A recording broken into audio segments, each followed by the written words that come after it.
I recently had the opportunity to sit down with Marcus Hummon, a playwright and Grammy Award-winning songwriter who has written #1 hits for artists such as Sarah Evans, Winona, Tim McGraw, the Dixie Chicks, and Rascal Flatts.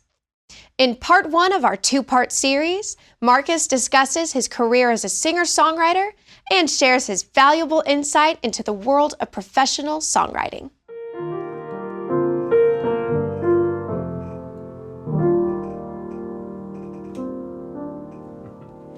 So Marcus, tell us a little about your early career and how you became involved in writing music. Well, it was almost by accident because I was in college getting a liberal arts degree, and I was studying political science and comparative religion, but I found that I was spending more and more time in the piano rooms over at the music hall, and a lot more time doing that than studying probably what I should have been studying. And I just sort of realized that I had developed an incredible passion for music in the time that I was, particularly when I was in undergraduate work, and I didn't mean to. And so when I graduated, I just felt like I just needed to try it. I needed to try to go. In this case, I initially went to LA. Can you take us through the process of how you write a song? It comes in all shapes. Nashville, for example, is a town which is a culture of co-writing. So I began to get into that culture. And co-writing is a mystery in a way. It's a beautiful thing. In Nashville, it's almost magical. And we have a term, for example, that expresses what we do there's a phrase called word for a third. And that means basically what that translates as is whoever is in the room, no matter what you bring to the song, you get an equal portion. It's very important to understand that that is not how co-writing has been done historically. In the more Tin Pan Alley, the classic era of co-writing in, say, New York, one person might handle the music, the other person is strictly lyric, and there's the 50-50. Or there's a thing which we don't do in Nashville called word counting, where you go back and you look at the song, you decide, well, who wrote the most, and you cut percentages. Nashville, we don't believe that. We actually believe in Nashville that songs literally occur almost by magic, and that the special energies that exist within a room are what brings out a beautiful piece of music. And so we try to honor that equally, and that's partly what creates a sense of fellowship about songwriting. What do you write first, primarily? Lyrics first, or are you more of a melody man? It works both ways. I try to keep a pad of paper with me kind of at all times. But in my regular everyday, which is something that I do, I'm kind of disciplined. I get up every morning and basically have a cup of coffee and start writing. Whether or not I have a co-write that day, I will be at the piano or with guitars and mandolins. And I would say that overall I am more inspired by melody than I am by lyric. But although I write as much lyric as I do melody. But I tend to lean melody. Yeah. How do you know when a song that you write is a hit and that it's ready to go to a big recording artist? I'm not sure that you do. The idea of a hit, that's kind of a moving target, And just as soon as you think you're listening to the radio and you go, oh, well, this is what hits sound like now on the radio, it'll be that next new thing. Or I'll give you an example too of something else. I wrote a song with Jeff Hanna about 14, 15 years ago, and it was based on a conversation I'd had with this guy, Bobby Boyd. And it was inspired by Bobby. And we wrote it. I wrote this song with Jeff. I brought an idea to Jeff Hanna, who is a singer, one of the members of the Nitty Gritty Dirt Band. And what I really wanted to do was just get a cut. And we did. And we finished the song together. He got back from his honeymoon, so love was on his mind. And we did this, every long lost dream led me to where you are. And others who broke my heart, well, they were like northern stars, pointing me on my way into your loving arms. This much I know it's true, that God blessed the broken road and led me straight to you. Now, we felt good about that song. We love that song, each of us, for our own reasons. They cut it, and then it went away like songs do for a while. It sort of hibernated. And then I ended up recording it on my record on Columbia in '93. And then this artist, Melody Crittenden, came along and she cut it, and she believed it was a single. And she put it out. But even then, it was years away from when it would ultimately be recorded by Rascal Flatts. And then it would go on to be a big hit. And you could say, well, I mean, wasn't that a hit when it started? When you first wrote it, 92 or whatever it was? I don't know. I really don't know. What I do know is that I've come to believe if I love it, then that's going to have to be enough.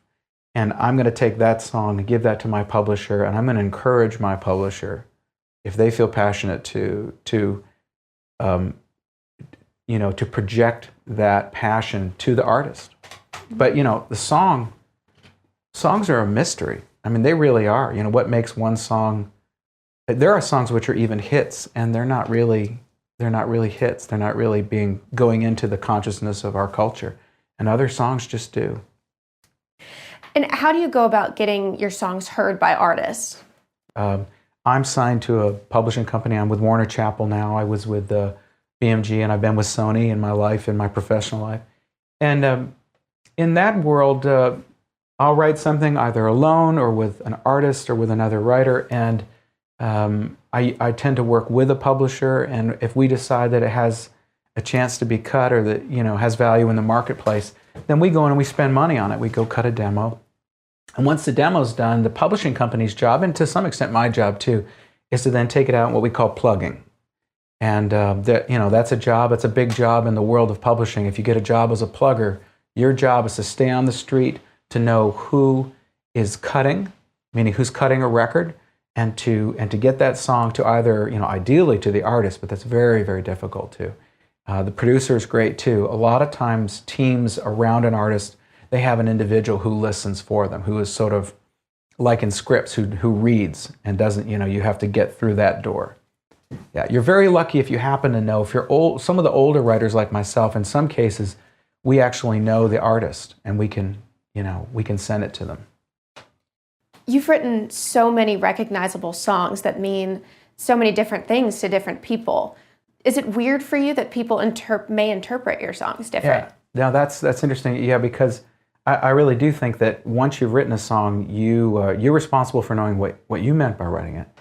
But once it's gone, it sort of goes up in the ether, and then I personally love the fact that other people have different interpretations. I mean, I don't always agree with them, and there are times if a song upsets somebody because it connects with an ex-boyfriend or something like that. Yeah. But I'll tell you, I'll give you an example. I had a great experience. Marty McGuire and I wrote "Cowboy Take Me Away" for the Dixie Chicks. It was the second single on the Fly record, and it was, a big single. But it was a special song to us because I had started a poem, and she had a bit of a melody, and what she wanted was to write a song for her sister, who was marrying a cowboy. Literally, Charlie's a cowboy, And but the song obviously has other meanings too.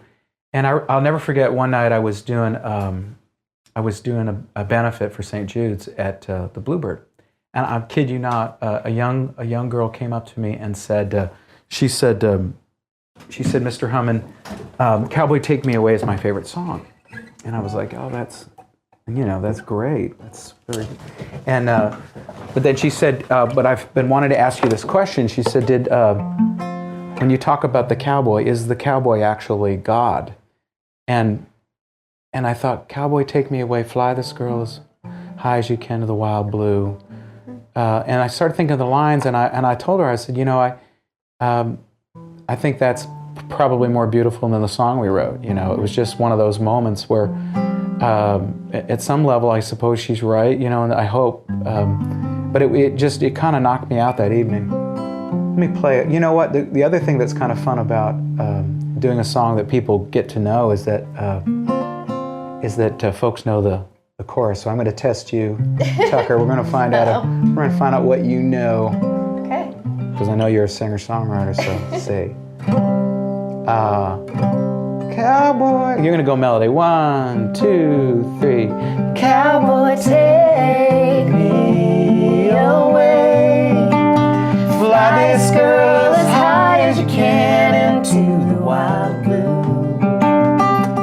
Set me free, oh, I pray. Closer to heaven above and closer to you.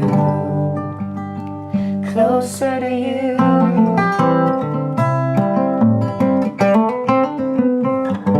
You passed the test. Thanks. Join us in our next episode for part 2 of our interview with Marcus Hummon, in which he discusses his career as a playwright and shares some valuable advice. You can view more segments from our show by visiting our website at volstate.edu/Vol State Presents.